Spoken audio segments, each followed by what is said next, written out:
Naam, Irani wamemuonya Donald Trump kuwa kama ataendelea kuisaidia ama kuipa msaada wa kijeshi Israeli, basi wataifutilia mbali hiyo Israeli, lakini ikiwa ni pamoja na mataifa ya Ghuba ya Uajemi, kama ambavyo wamekuwa wakifanya kushambulia haya mataifa ya Ghuba ya Uajemi.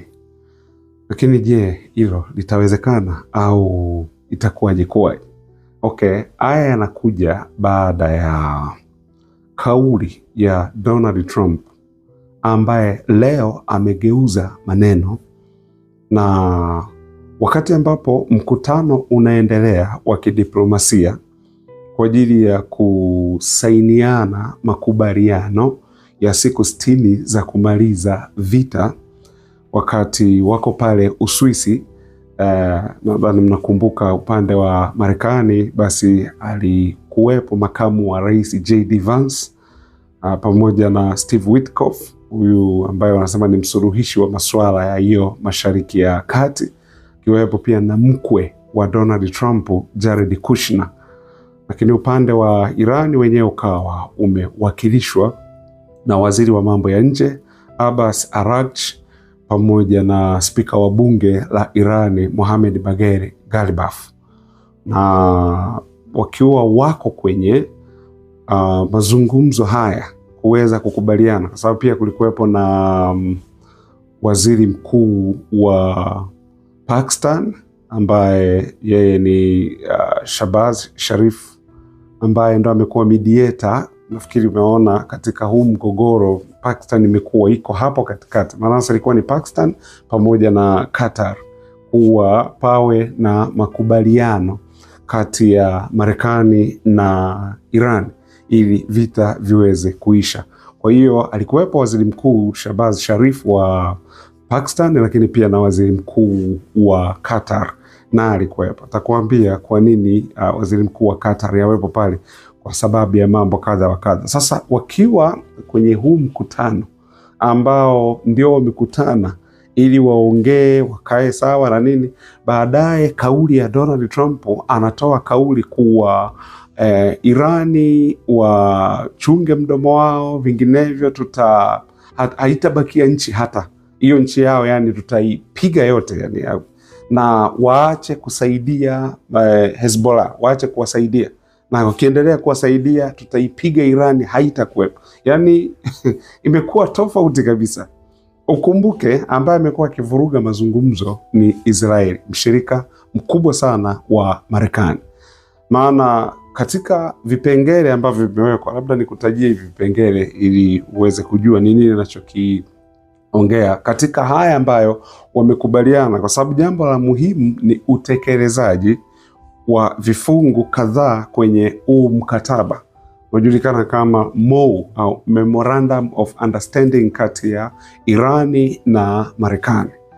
Na Irani wameweka vifungu kadhaa, na vifungu vya msingi sana ni kifungu namba, kwa sababu kuna vifungu 13, na kifungu cha msingi ambacho wao wamekikazia zaidi kuwa haya lazima yafanyike kabla hatujamaliza kabisa huu mgogoro ama huu uhasama, ni kifungu cha kwanza, kifungu cha 4, kifungu cha 5, kifungu cha 10 na kifungu cha 11.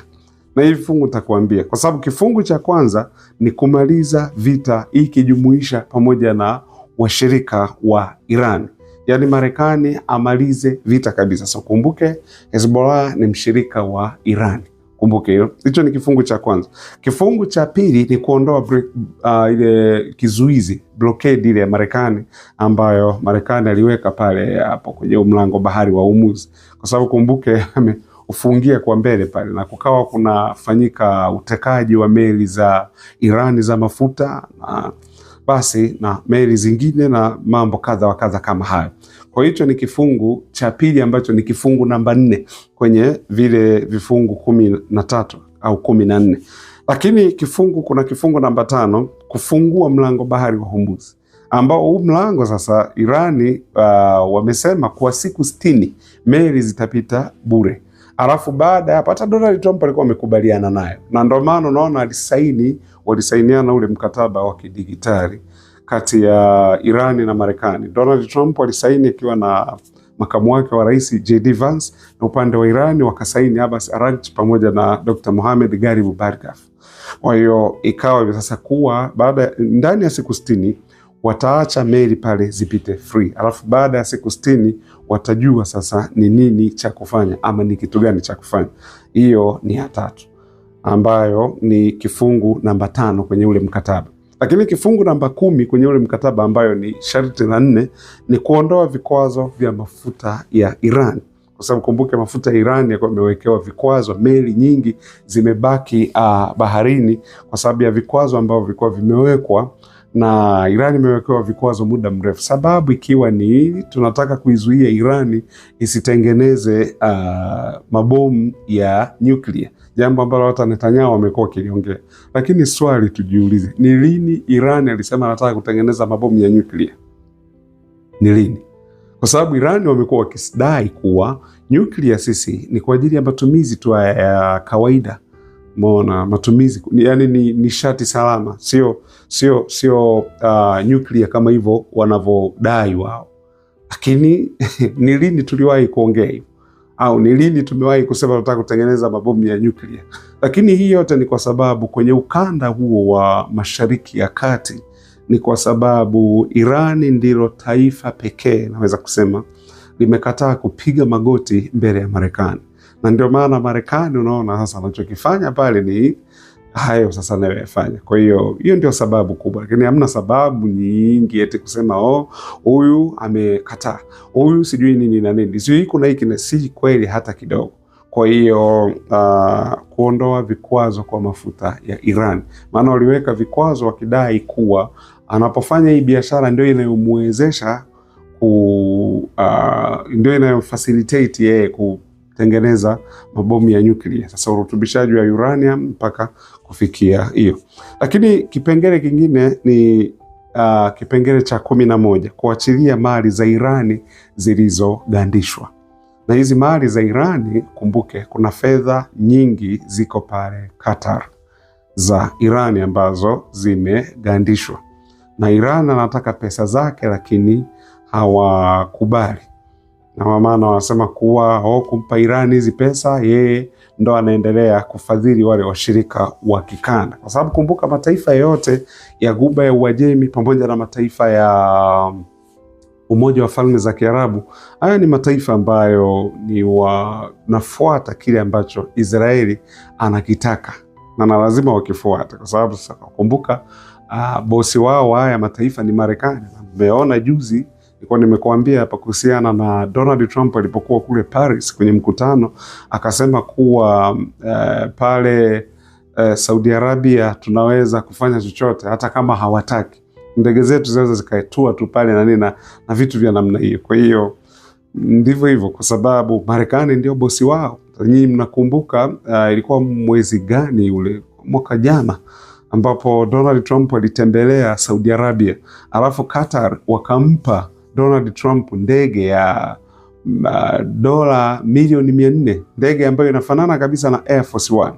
Sasa sijui ndio hii ambayo Donald Trump ameenda ameifanyia manuva, sasa hivi imekuwa ni kama White House inayotembea angani, tuweze kujua. Kwa ni washirika wazuri sana wa Marekani, kwa ndio maana sasa iko hivyo. Kwa hiyo sasa Irani naye amekuja ametoa kauli yake kuwa na sisi tutakachokifanya tutaifutilia mbali Israeli pamoja na hao washirika wote endapo Marekani ataendelea kuisaidia Israeli. Sasa wewe unadhani kweli Marekani ataacha kuisaidia Israeli?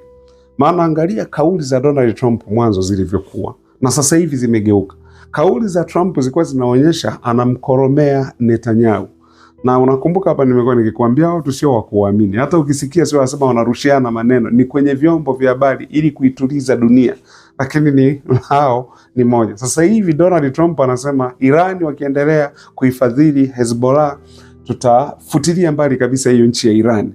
Sasa ndio wewe ulikuwa unasema unamkataza Israeli kuwa asiendelee kuishambulia kuishambulia Lebanon kule, kwa sababu anavunja makubaliano ambayo mmeingia na Iran. Ili swala linakaaje? Kwa hiyo Hivyo mambo yanavyoenda hivyo, ndugu zangu, nimekuwa ni kizungumkuti huko duniani, hasa hapo Mashariki ya Kati. Asanteni sana.